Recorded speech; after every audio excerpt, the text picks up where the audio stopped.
trânsito em Belo Horizonte. Estudantes da UFMG passam horas nos ônibus até chegar à universidade. E os jovens que andam de carro? Vamos conhecer essa realidade também. E ainda hoje, vagas de estágio, fica a dica. É agora no Circuito UFMG.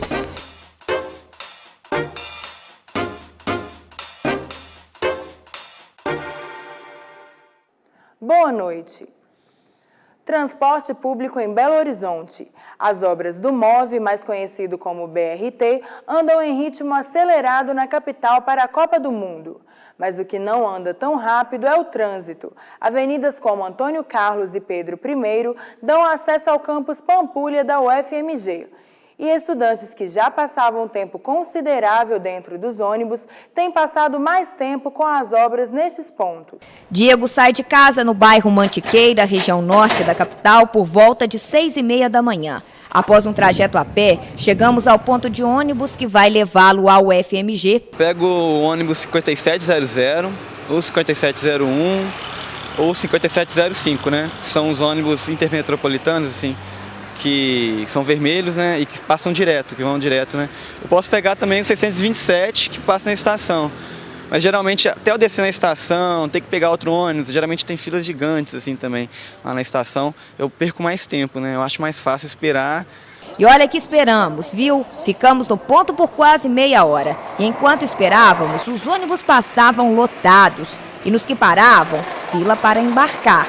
Nosso ônibus chega e mais dificuldade para entrar. E o ônibus está tão cheio que eu vou ter que ir aqui na porta. E entre sacolejos e freadas, o ônibus segue rumo à Avenida Pedro I para o acesso a Antônio Carlos. No trânsito carregado, o motorista reclama principalmente das obras do BRT, batizado de MOVE pela Prefeitura de Belo Horizonte. Em horário de pique, às vezes não tem ninguém trabalhando lá e eles já colocam aqueles cones, já fechando, deixando, principalmente na pista central, né, Busway, eles deixam ali, fecham. Antes deles começarem a trabalhar, eles colocam os cones ali e às vezes fica ali até uma hora. Agarrando o trânsito e você passando, você tem que ficar sempre atrás de outro coletivo, não tem como você desenvolver a viagem. Reclamação também por parte dos passageiros. Todos os dias, para ir e para voltar, a mesma coisa. É raro a gente conseguir sentar aqui, só cheio desse jeito que você está vendo. E o trânsito? É complicado. Muito ruim. Você tem que sair 2, 3 horas antes para poder chegar a tempo no emprego. Eu acho que essa obra não é uma coisa bem feita para nós. Né? Tá sendo benfeitoria para os ricos, para nós que são pobres, não está tendo benfeitoria nenhuma. Situação precária do transporte coletivo que levou o estudante a fazer parte de movimentos sociais. Por isso que eu estou no movimento Passe Livre, pelo movimento BH Sem Catracas, né, Tarifa Zero, por quê? Porque eu acredito que uma das causas do trânsito, por exemplo, também é um grande número de veículos que tem. E se o transporte fosse gratuito, de qualidade, as pessoas não iam querer sair de casa todo dia de carro. Elas iam de ônibus, que é muito mais prático. Pouco mais de uma hora depois, num trajeto de 15 quilômetros, nós entregamos o Diego aqui na UFMG e ele estava me contando que chegou atrasado e provavelmente agora só no segundo horário. Perdeu a primeira aula. O professor não alivia não, tem que esperar. Mas acontece sim às vezes, né? Na volta para casa, acompanhamos Thaís. Depois de um dia inteiro de aulas, a estudante de administração sai do campus por volta das 6 da tarde. Morando no Barro Preto, o ônibus é o 1207. Primeira espera, 20 minutos até o ônibus chegar.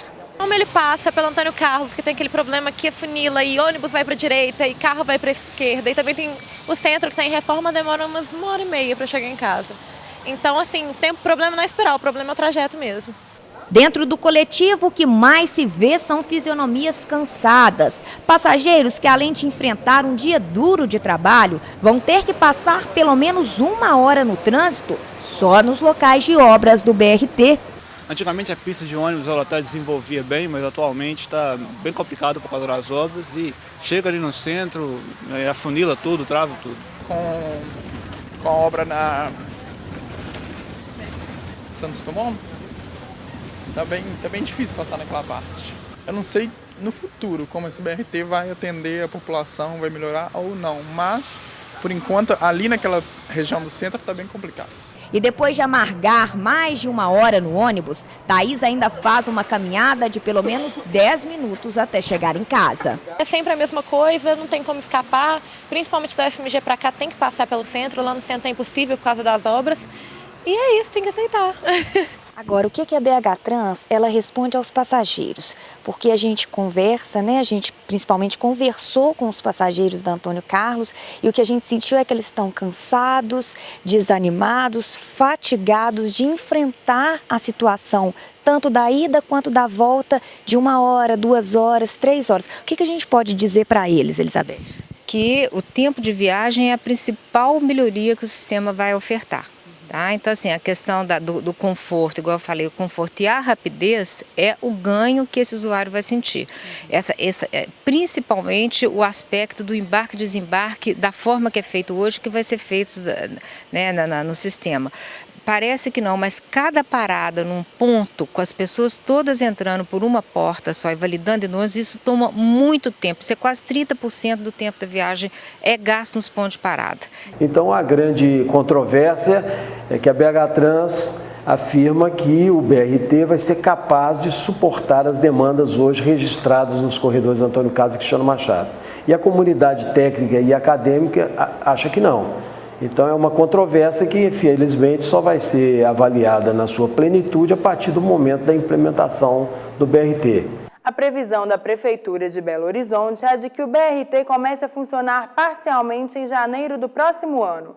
Como a promessa é agilizar as viagens, quando o BRT começar a funcionar, nós vamos repetir os trajetos feitos na reportagem utilizando o novo sistema de transporte. A recomendação de muitos especialistas para solucionar o trânsito é o uso do transporte público. Mas com os ônibus na situação que nós acompanhamos, cresce o número de motoristas de carros particulares na capital. A repórter Janaína Coelho acompanhou a realidade dos jovens no trânsito. O sonho de consumo dos brasileiros é cada vez maior o número de veículos nas ruas. Só em Belo Horizonte são emplacados pelo menos 700 por dia, segundo dados do Detran.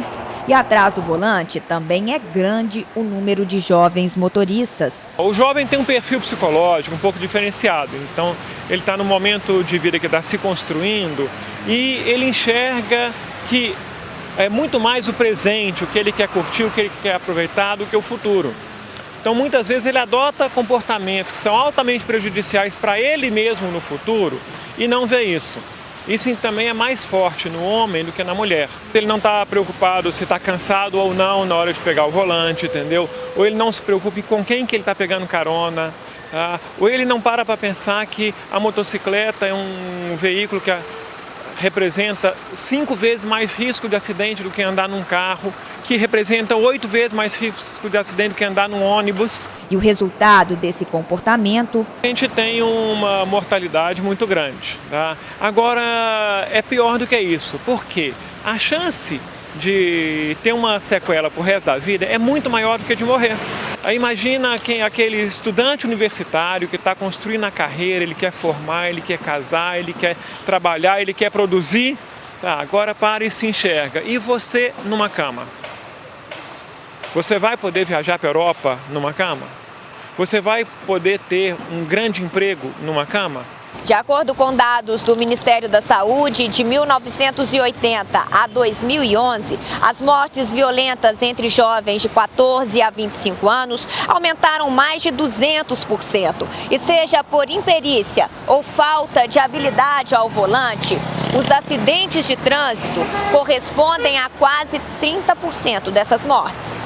Perguntamos o porquê de tantas mortes àqueles que têm experiência ao volante. Falta de pessoa ter mais prudência mesmo.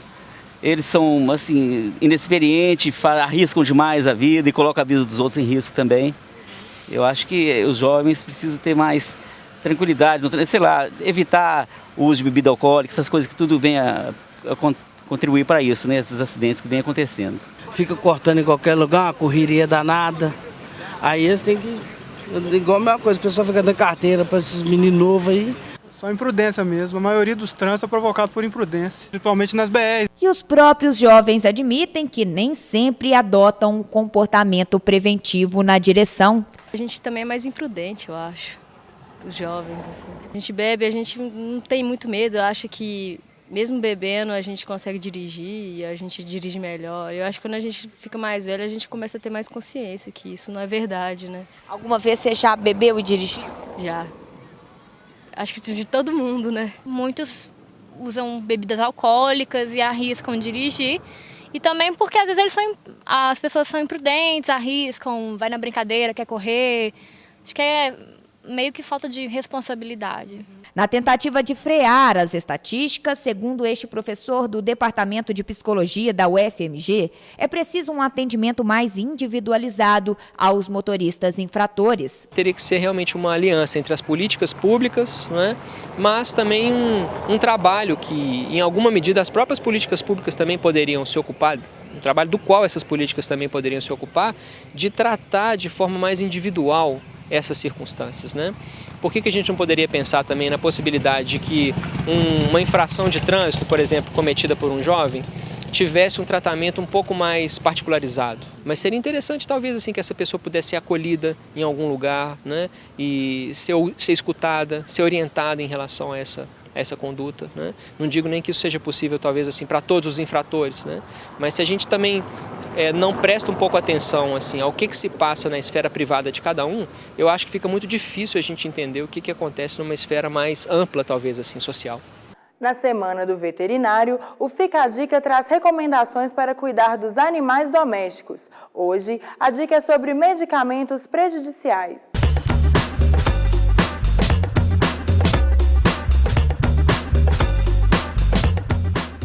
Os animais domésticos, e em particular os carnívoros, no caso o cão e o gato, eles têm determinadas particularidades que diferem bastante do homem em termos de comportamento de drogas no seu organismo. Então, o metabolismo dessas drogas é completamente diferente e, consequentemente, várias delas podem levar a intoxicações graves e até mesmo à morte desses animais. Os maiores problemas que a gente tem, existem inúmeras drogas que podem ter esse comportamento, mas os maiores problemas que nós temos estão exatamente nos anti-inflamatórios não esteroidais, que incluem o diclofenaco, a aspirina, o paracetamol, enfim, drogas que são rotineiramente usadas na medicina humana sem grandes problemas, mas que podem até mesmo matar um animal. O Diretório Central dos Estudantes da UFMG realizou nesta tarde uma reunião com os diretórios acadêmicos e grêmios estudantis no campus Pampulha. Campanhas pela boa convivência nos campi, transporte e a consulta pública para a escolha do novo reitorado foram alguns dos assuntos discutidos. Agora, nós vamos para a redação da TV UFMG com Lígia Oliveira e as vagas de estágio.